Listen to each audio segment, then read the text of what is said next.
오늘 같이 은혜 나눌 말씀은 마태복음 1장 21절부터 23절까지입니다. 제가 가진 성경으로 신약 성경 1페이지에 있습니다. 마태복음 1장 21절부터 23절까지입니다. 제가 봉독해 드리도록 하겠습니다. 아들을 낳으리니 이름을 예수라 하라. 이는 그가 자기 백성을 저희 죄에서 구원할 자이심이라 하니라. 이 모든 일에 된 것은 주께서 선지자로 하신 말씀을 이루려 하심이니 가라사대 보라 처녀가 잉태하여 아들을 낳을 것이요 그 이름은 임마누엘이라 하리라 하셨으니 이를 번역한즉 하나님이 우리와 함께 계시다 함이라. 아멘. 크리스마스에 우리가 일반적으로 기대하는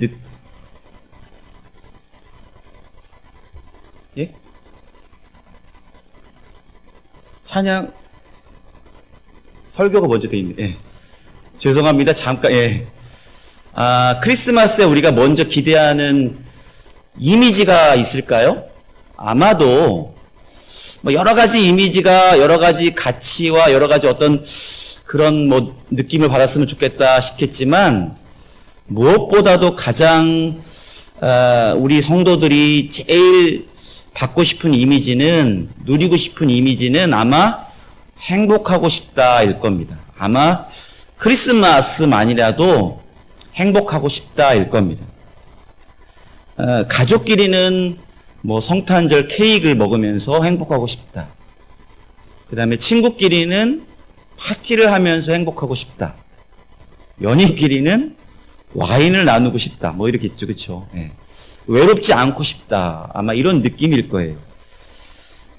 그거는 너무 좋은데, 우리가 성탄절에 메리 크리스마스라고 하면서 메리만, 해피 뉴 이어라고 하면서 해피만 기대하더라는 거죠. 크리스마스, 크리스투스와 메스, 그리스도를 기념하는 모임, 그러니까 예수님의 탄생을 기념하는 모임, 크리스마스는 빠지고 메리 홀리데이, 해피 어떤 날, 이런 연유로만 우리가 생각하기 쉽다는 겁니다.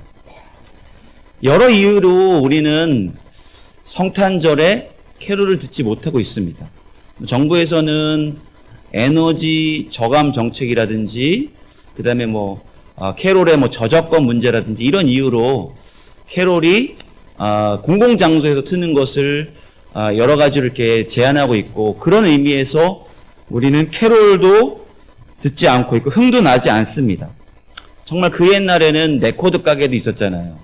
레코드 가게에서 울리는 캐롤, 그 다음에 동네 노점 리어카에서 울렸던 캐롤, 이런 것들도 이제는 우리가 구경하기 힘든 시점입니다. 글로벌 커피 회사, 글로벌 패스트푸드 회사, 이런 회사들도 메리 크리스마스라는 인사 문구를 없애고 있습니다. 왜 그러냐면 그 예수라는 이름이 공격적으로 들린다는 거예요. 예수님이 탄생했던 그림도 굉장히 종교적이고 공격적이고 원색적으로 들린다. 그래서 이런 그림 자체가, 이런 인사도 위험하다라고 하는 그 사회 분위기에 편승해서 우리 회사는 메리 크리스마스라는 문구를 뺍니다. 메리 어떤 걸 한다고 하더라도 결국 계속 크리스마스가 연상이 되니까 정책적으로 빼겠습니다라고 한다는 거죠. 그래서 교회 가서 성탄절에 예배 드려야 되는 거 아니냐라고 많은 사람들이 생각은 하겠어요. 근데 그것을 입 밖에 내면 도대체 왜 그래? 라고 하면서 좀 냉랭한 사회 분위기로 몰아가고 있습니다. 성탄절에 예수 그리스도를 빼려고 하더라는 거죠. 중국에 허베이성이 있습니다. 우리는 하북성으로 알고 있는데요. 허베이성에 성탄 트리는 당연히 금지시키고 성탄절을 연상시키는 산타클로스라든지 양말이라든지 선물 교환도 금지시켰습니다. 왜 그러냐면 허베이 성에서 지하 교회를 없애기 위해서랍니다. 왜냐하면 지하 교회에서 나오는 그 복음이 중국인들의 정신을 병들게 한다. 아무리 해도 통제가 안 되는데 그 통제가 안 되는 주요 이유가 뭐냐? 크리스마스 때 사람들은 예수를 생각하게 되고 크리스마스 때 사랑을 생각하게 된다. 그러니까 아예 그 예수라는 그 단계도 막기 위해서 산타클로스와 그 다음에 성탄 트리도 금지를 해야 되겠다라고 하는 거죠. 그게 멀고 먼 얘기가 아니라 2018년 12월 18일자 조선일보에 나온 이야기입니다. 예, 오늘자 이야기인 거죠. 성탄절을 예수 그리스도를 빼고 산타클로스를 대체하려고 합니다. 심지어는 산타클로스조차 빼려고 합니다. 그래서 그냥 이렇게 자연스러운 어떤 연말 연초의 연휴로 그냥 메리 홀리데이로 하려고 합니다. 그럼에도 불구하고 성탄절의 주인공은 예수 그리스도십니다. 성탄절은 예수의 탄생을 기념하는 날입니다. 예수님을 이 땅에 오신 이유가 무엇입니까? 본문 21절에 나와 있습니다. 아들을 낳으리니 이름을 예수라 하라. 이는 그가 자기 백성을 저희 죄에서 구원할 자이심이라. 예, 아멘. 21절에 나와 있다라는 거죠. 자기 백성을 죄에서 구원할 자. 그렇다면 여기 모여있는 저와 우리 성도 여러분은 하나님의 백성이라는 얘기입니다. 그렇죠? 백성을 구원할 자라는 거죠. 백성. 자기 백성을 구원할 자심이라는 것은 구원할 하나님의 백성이 있다라는 얘기입니다. 근데 그럼에도 이 백성은 자기 소견에 옳은 대로 행합니다.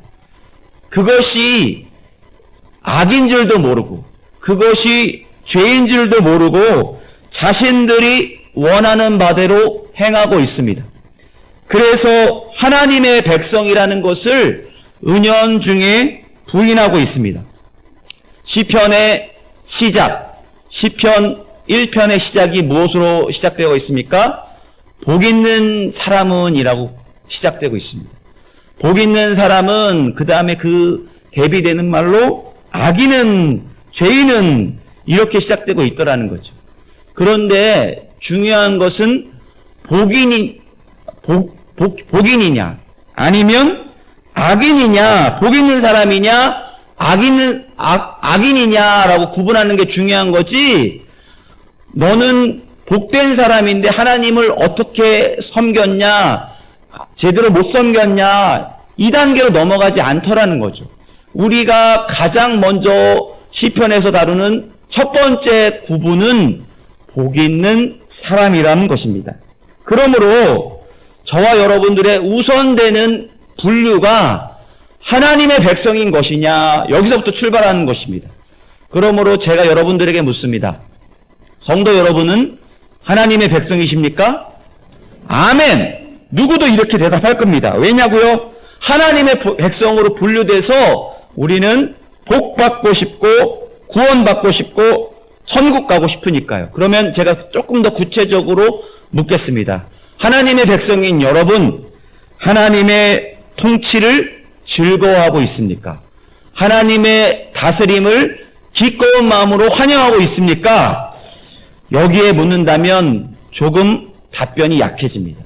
왜냐하면 하나님의 다스림, 하나님의 통치를 정말 우리가 받는다는 것을 보면 무언가 손해를 보면서도 참아야 되는 것 같고, 무언가 경건하게 살아야 되는 것 같고, 무언가 그렇게 좀 자기 희생을 해야 되는 것처럼 비춰지기 때문입니다. 그래서 하나님의 통치를 받는다라고 하면 저도 모르게, 나도 모르게 주저주저하게 되는 게 우리의 본성이라는 겁니다. 우리의 죄성이라는 겁니다. 우리의 죄성은 더 깊게 들어가면 들어갈수록, 유심히 쳐다보면 쳐다볼수록 하나님의 통치를 부정하는 모습으로 가득 차 있습니다. 그런데요, 예수님께서는 이런 우리들을 위해서 오셨습니다. 하나님은 가능성이 있는 자, 조금만 신경 써주면 악인에서 복 있는 사람으로 넘어갈 자, 그럴 가능성이 있는 자들을 위해 오신 것이 아닙니다. 악으로 완전히 죽어있는 우리를 위해서 오셨습니다. 에베소서 2장 5절에서 6절입니다. 같이 한번 볼까요? 에베소서 2장 5절에서 6절입니다.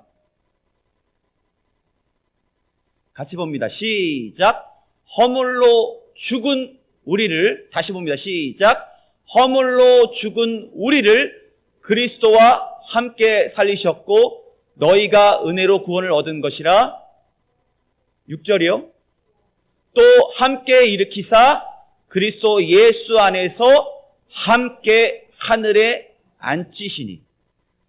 허물로 우리는 어떤 상태였습니까? 죽었던 자였습니다. 그런데 함께 일으키셨습니다. 또 그런데 또 어떻게 하셨습니까? 함께 살리셨습니다. 또 어떻게 하셨습니까? 함께 하늘에 앉히셨습니다. 그러니까 죄와 악으로 점철된 우리를 강제로 멱살을 잡고 함께 살리셨습니다.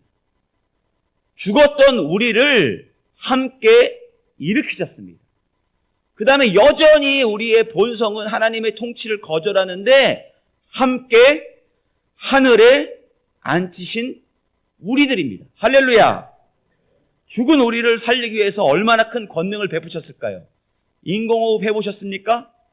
인공호흡 안 해보셨더라도 우리는 그 응급 환자가 의사 선생님이 얼마나 애를 쓰시는지 알고 있다라는 거죠. 그들은 땀을 뻘뻘 흘리고요.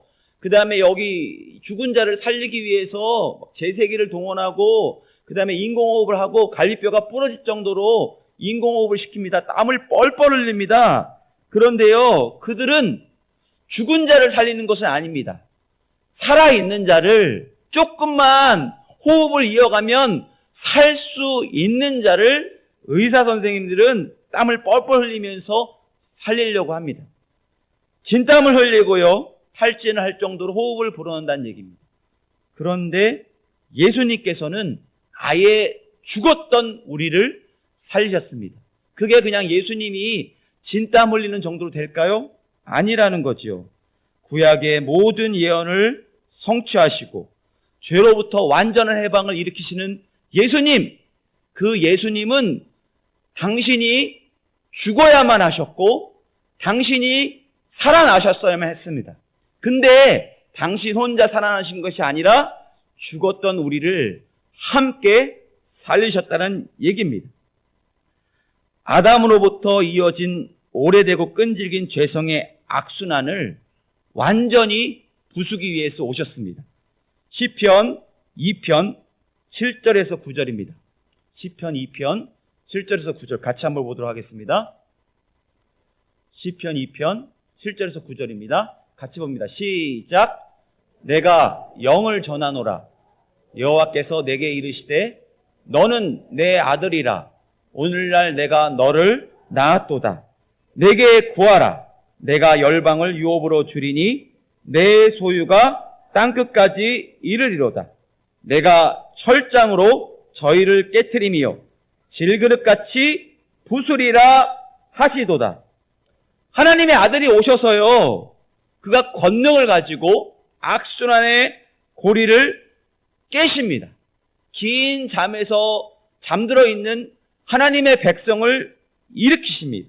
그래서 오래된 죄성을 질그릇 깨트리듯이 깨트릴 것이라고 선언하십니다. 그래서 우리는 어떻게 합니까? 들뜹니다.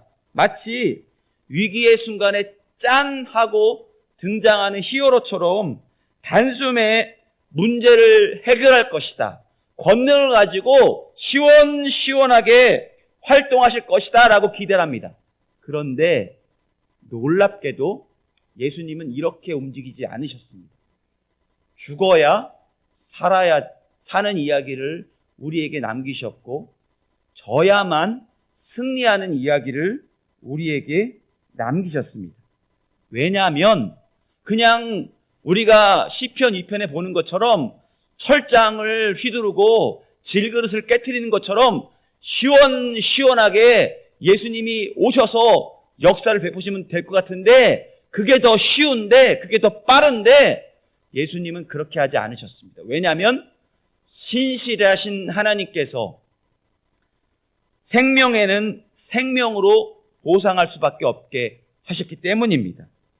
죽은 이를 살리기 위해서는 반드시 그 죽은 이를 담당할 생명을 바쳐야 됐기 때문입니다. 감당할 수 없는 빚을 진 신혼부부가 있습니다. 그가 이제 몇 개월 된 아기를 정말 금이야 오기야 열심히 키우려고 합니다. 그런데요, 아무리 감당할 수 없는 빚을 지었다고 하더라도, 그가 아무리 철딱선이 없는 정말 그 아버지라고 할지라도, 어떤 아비도 나의 감당할 수 없는 빚을 이제 몇 개월 된 아기에게 대신 지우고 자신은 새 출발하는 그런 아비, 그런 어미는 없습니다. 아무리 철딱서니가 없다고 하더라도요. 또한요, 어릴 때부터 가장 왕성하고 생기 넘치는 때가 어느 때입니까? 청년의 때죠. 청년의 때에 다른 사람을 위해서 대신 죽어야 돼 라고 묻는다면, 어떤 청년도 오케이, 내가 다 할게 라고 하는 순순한 청년 없다는 겁니다. 내가 왜 그래야 되는데, 말이 되는 얘기야, 가능한 얘기를 해 라고 하는 게 일반적인 반응입니다. 그런데 예수님은 기꺼이 순종하셨습니다. 30년을 아버지 요셉을 따라서 목수일을 하셨습니다. 조용히 지냅니다. 3년의 공생애를 보냅니다. 근데 그럼에도 불구하고 그는 도망가야 될 이유, 내가 이것에 대해서 감당하지 않아야 될 이유에 대해서 찾지 않았습니다. 그는 그가 담당해야 될, 죽어야 될 그 사명에 대해서 기꺼이 감당하셨습니다. 예, 이렇게도 하지 않았습니다. 어차피 져야 되니까 어차피 그냥 짧은 삶, 내가 해보고 싶은 거 다 해보겠노라. 내가 누리고 싶은 거 다 누리겠노라. 기꺼이 그래서 이렇게도 해보고 저렇게도 해보겠노라고 하지 않으셨습니다. 그는 기꺼이 아버지의 뜻을 이루기 위해 무릎을 꿇었습니다. 아버지의 뜻대로 하기 위해 아버지의 뜻을 벗어난 것은 혹시 있나 싶어서 조심조심 긴장 가운데 아버지의 뜻을 물었습니다. 그래서 털 깎는 양처럼 잠잠히 죽으시고 순종하셨습니다. 예, 성탄절의 이야기는요, 예수님의 이야기입니다. 그런데 죽어야 살아나는 이야기였고요, 져야만 이길 수 있는 신비한 이야기였습니다. 그 예수님의 이야기는 여전히 우리가 이해하기가 쉽지 않습니다. 여전히 우리가 받아들이기 힘든 낭비 같은 이야기입니다. 왜 그렇습니까? 그 예수님이 죽은 대상자가 저와 우리 성도 여러분이기 때문입니다. 주여, 어찌 나 같은 자를 위해서 죽으실 수가 있으십니까? 주여, 주님께서 죽으셨는데 저는 여전히 하나님의 사랑과 거리가 먼 것 같습니다. 하나님의 통치를 거절합니다. 그런 죄성으로 가득한 우리거든요. 예수님이 돌아가신 대상자가 죄성이 가득하여 오염된 생각과 불법으로 가득한 우리거든요. 그 결과물이 우리거든요. 그런데요, 중요한 게 있습니다. 낭비 같은 예수님의 이야기, 어쩌면 비효율의 극치인 것 같은 예수님의 이야기지만 우리가 주목해야 될 바는 그럼에도 불구하고 오염되어 있고 죄성으로 가득한 우리가 아니라 그럼에도 불구하고 기꺼이 그 일을 행하신 하나님의 사랑입니다. 우리가 주목해야 될 바는, 여전히 집중해야 될 바는 정신 못 차린 우리가 아니라 기꺼이 정신 못 차리는 우리를 위해서, 못난 우리를 위해서 그 사랑을 덮고도 덮고 또 덮는 하나님의 비효율적이고 낭비적인 사랑에 대해서 주목을 하셔야 된다는 겁니다. 누가복음 2장에 양치는 목자들이 양을 치고 있다가 천사들을 만나는 장면이 나옵니다. 예수님 탄생의 이야기지요. 그런데 그 장면을 보면 신비롭고 기이한 이야기가 가득합니다. 목자들이 양을 치고 있다가 기이한 영광을 봐요. 그러면서 천사들이 그 목자들을 다독이면서 이렇게 이야기합니다. 누가복음 2장 10절 11절입니다. 제가 읽어드릴게요. 천사가 이르되 무서워 말라. 보라, 내가 온 백성에게 미칠 큰 기쁨의 좋은 소식을 너희에게 전하노라. 오늘날 다윗의 동네에 너희를 위하여 구주가 나셨으니 곧 그리스도 주시니라. 11절 띄워주세요. 11절을 띄워주세요. 오늘날 다윗의 동네에 너희를 위하여 구주가 나셨다라고 표현되어 있습니다. 11절에, 그렇죠? 너희를 위하여 구주가 나셨다. 그러면은 우리 일반적으로 성경을 보는 우리들은 너희를 위하여라고 하면 어떻게 해석합니까? 이스라엘 백성을 위해서 나셨구나.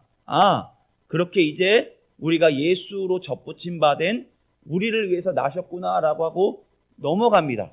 근데요, 지금 이 천사들이 누구에게 등장한 겁니까? 목자들에게 등장한 거예요. 목자들에게 얘기하고 있는 거예요. 그러니까 너희를 위하여는 누구를 위하여입니까? 목자들을 위한 겁니다. 이 목자 1, 2, 3 많아봤자 10몇 명 되겠죠? 이 목자들이 나중에 예수님의 제자가 되나요? 아니죠. 우리 주일학교 성극 같은 거 해봤잖아요. 동방 박사는 그래도 저기 멀리서 와갖고 나중에 그 다음에 헤롯 왕 앞에 가서 하는 역할이라도 있잖아요. 목자 1, 2, 3은 놀래고 들어가는 역할밖에 안 합니다. 그렇잖아요. 목자 1이 나중에 베드로가 되지 않습니다. 목자 2가 바울이 되지 않습니다. 목자 1, 2, 3은 여전히 목자 1, 2, 3으로 남습니다. 그런데 천사가 누구를 위해서 이 얘기를 하는 거예요? 목자들을 위해서 한다는 거죠. 얼마나 비효율입니까? 아니, 이 목자가 정말 나중에 큰일을 할 그런 사람이 된다라면 얼마나 좋을까요? 그런데 이 목자들을 위해서 천사가 나타나서 저 큰 메시지를 전합니다. 근데 여기서 끝나는 게 아니에요. 더 놀라운 에어쇼가 발생합니다. 천군 천사가 나와서 이렇게 이야기합니다. 누가복음 2장 14절이에요. 제가 읽어드릴게요. 지극히 높은 곳에서는 하나님께 영광이요, 땅에서는 기뻐하심을 입은 사람들 중에 평화로다. 이 대상자가 누구예요? 여전히 목자입니다. 여전히 목자예요. 이런 귀한 일을 행하면 어느 정도로 해야 되냐면 온 이스라엘 백성을 모으고 나서 에어쇼를 해야 돼요. 그렇죠?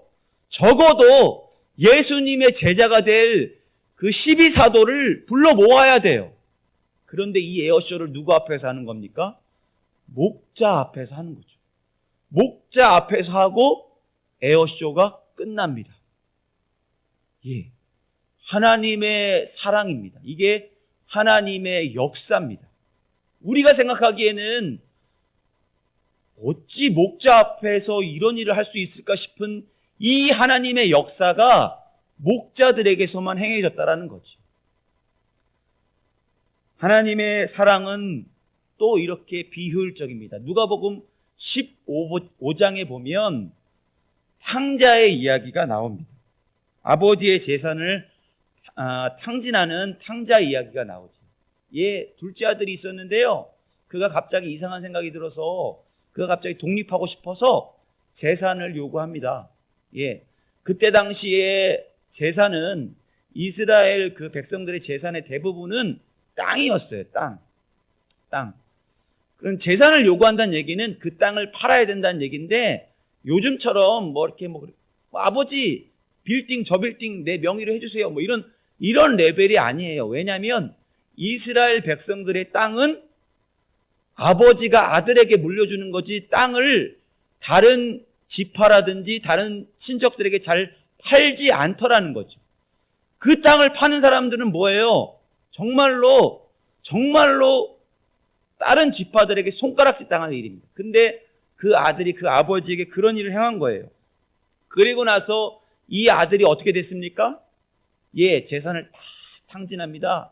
그리고 나서 이렇게 회상하는 거예요. 아버지의 집에 종들조차도 배를 굶지 않았구나. 나는 배를 굶고 여기 지금 돼지가 먹는 쥐염 열매를 먹고 있는데 나는 아버지 집에 종보다 못하구나. 차라리 아버지 집에 가서 종처럼 품꾼으로 써달라고라도 해야 되겠구나, 부탁해야 되겠구나 라고 그 아들이 결심하게 됩니다.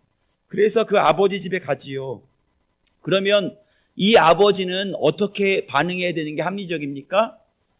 그 아들이 와서 아버지 나를 종처럼 대해주세요, 품꾼으로 써주세요 라고 한다면, 그래, 가장 일반적인 반응은 혼내야죠. 어떻게 내 재산을 그렇게 탕진하고 와서 그렇게 좀 잘 살 것이지 이렇게 쫄딱 망하고 왔느냐라고 혼내는 게 일반적이죠. 그런데 그럼에도 불구하고 가장 합리적인 건 뭐예요?